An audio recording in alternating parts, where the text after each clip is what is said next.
അനന്തൻ, ഏറ്റവും ഒടുവിലത്തെ കേരളത്തിലെ ഏറ്റവും ഉയർന്ന പോളിംഗ് 1987 രേഖപ്പെടുത്തിയ 80%.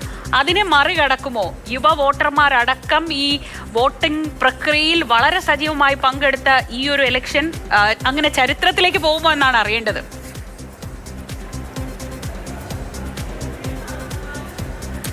ശ്രീജ പറഞ്ഞത് കൃത്യമാണ്. ഒരുപക്ഷെ ചരിത്രം കുറിക്കാൻ പോകുന്ന നിമിഷങ്ങളിലേക്കാണ് ഈ തെരഞ്ഞെടുപ്പിൻ്റെ അവസാന വട്ടം കണക്കുകൾ നമുക്ക് പരിശോധിക്കുമ്പോൾ മനസ്സിലാക്കാൻ കഴിയുന്നത്. കാരണം ഇതിപ്പോൾ നമ്മൾ ഈ ഇലക്ഷൻ കമ്മീഷൻ ഏറ്റവും ഒടുവിൽ അപ്ഡേറ്റ് ചെയ്തിരിക്കുന്ന 6 മണിയുടെ കണക്ക് വെച്ചിട്ടാണ്. 6 മണിക്ക് ക്ലോസ് ചെയ്യുന്നതിന് മുൻപുള്ള കണക്ക് വെച്ചിട്ടാണ്. അപ്പോൾ പല സ്ഥലങ്ങളിലും 6 മണിക്ക് ശേഷവും ക്യൂ നീണ്ടു നിൽക്കുകയാണ്. ഏതായാലും നിലവിൽ ഏതാണ്ട് 75-ന് മുകളിലേക്ക് എല്ലാ ജില്ലകളിലും പെർസെൻറ്റേജ് വന്നിട്ടുണ്ട്. അപ്പോൾ ഉറപ്പായും ഇത് 80% മുകളിലേക്ക് പോകും എന്നുള്ള കാര്യം ഉറപ്പാണ്. അന്തിമ കണക്ക് വരുമ്പോൾ കേരളത്തിലെ എല്ലാ ജില്ലകളിലെയും പോളിംഗ് ശതമാനം 80-ന് മുകളിലേക്ക് പോകുകയും ഒപ്പം തന്നെ സംസ്ഥാനത്തെ ടോട്ടൽ പെർസെൻറ്റേജും 80%. ഇപ്പോൾ തന്നെ 77% സംസ്ഥാനത്തെ പോളിംഗ് ശതമാനം രേഖപ്പെടുത്തിയിരിക്കുന്നത്, ഏതാണ്ട് 1 മണിക്കൂർ മുമ്പുള്ള കണക്ക് വെച്ചിട്ട്.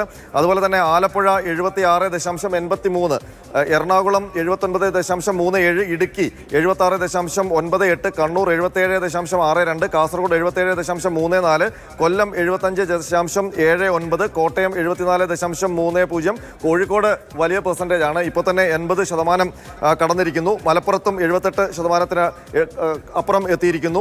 പാലക്കാട് 79%. അത് ഉറപ്പായിട്ടും അത് 82-ന് മുകളിലേക്ക് പോകും എന്നുള്ള കാര്യം ഉറപ്പാണ്. പത്തനംതിട്ടയിലാണ് ഒരല്പം കുറവുള്ളത്, 70%. തിരുവനന്തപുരത്ത് 76%-ന് മുകളിലേക്ക് വന്നിരിക്കുന്നു, അതും 80% കടക്കുമെന്നുള്ള കാര്യം ഉറപ്പാണ്. തൃശ്ശൂരും 80%-ന് മുകളിലേക്ക് പെർസെൻറ്റേജ് പോകും, 76.63. അപ്പോൾ ഇതിനകത്തൊരു പ്രശ്നമുള്ളത്, ഈ പെർസെൻറ്റേജ് കൂടാനുള്ളൊരു കാരണമായി ഒരു വ്യാഖ്യാനം അത് SIR തന്നെയാണ്. കാരണം SIRലുള്ള ഫിൽറ്ററിങ് അത് സംഭവിച്ചതുകൊണ്ടാണ് ഇങ്ങനെ പെർസെൻറ്റേജ് കൂടുന്നത്. അപ്പോൾ ഈ പുതിയ വോട്ടർ പട്ടികയിലുള്ള ഒരുവിധം എല്ലാവരും വോട്ട് ചെയ്യാൻ എത്തി. അതായത് ആക്ച്വൽ വോട്ടേഴ്സ് ആണ് SIR ഇപ്പോൾ ഉള്ളത് എന്നുള്ളതാണ് ഒരു വിലയിരുത്തൽ. അതിനൊപ്പം തന്നെ ഇതിനകത്ത് നമ്മൾ കുറച്ചുകൂടി ആഴത്തിൽ പരിശോധിച്ചാൽ കേരളത്തിൽ വലിയ മത്സരം, അതായത് വാശിയേറിയ പോരാട്ടം, മുന്നണികൾ തമ്മിലുള്ള വാശികൾ. ഇപ്പോൾ ഉദാഹരണം പറഞ്ഞാൽ അമ്പലപ്പുഴ, അവിടെ 80%-ലധികം പോളിംഗ് വന്നിരിക്കുന്നു.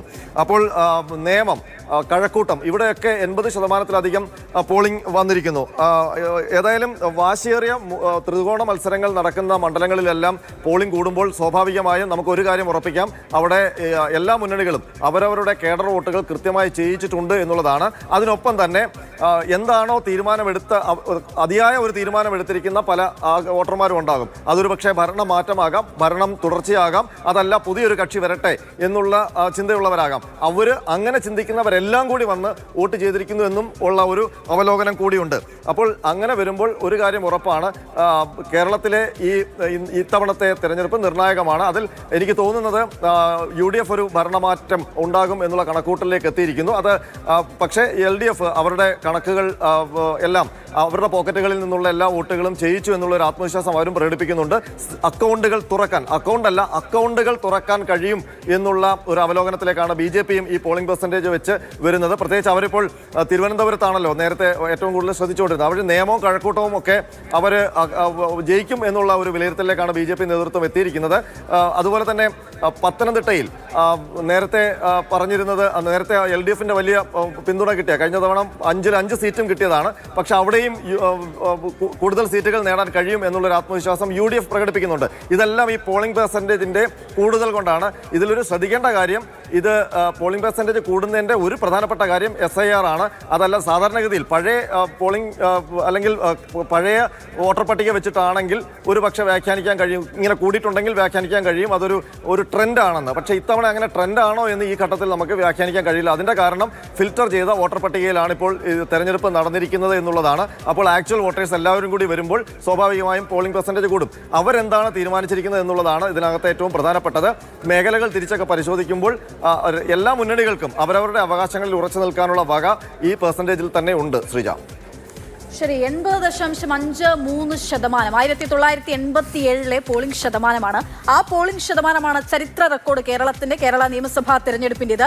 അത് മറികടക്കുമെന്നുള്ളതായിരുന്നു രത്തൻ ഖേൽക്കർ അദ്ദേഹം ഈ തെരഞ്ഞെടുപ്പ് ഒരുക്കങ്ങളൊക്കെ നടത്തിക്കൊണ്ടിരിക്കുന്ന സമയത്ത് തന്നെ മുഖ്യ തെരഞ്ഞെടുപ്പ് ഓഫീസർ സൂചിപ്പിച്ച കാര്യം. അപ്പോൾ അത് മറികടക്കുമോ? അങ്ങനെ മറികടന്നാൽ അത് ആർക്കൊപ്പം?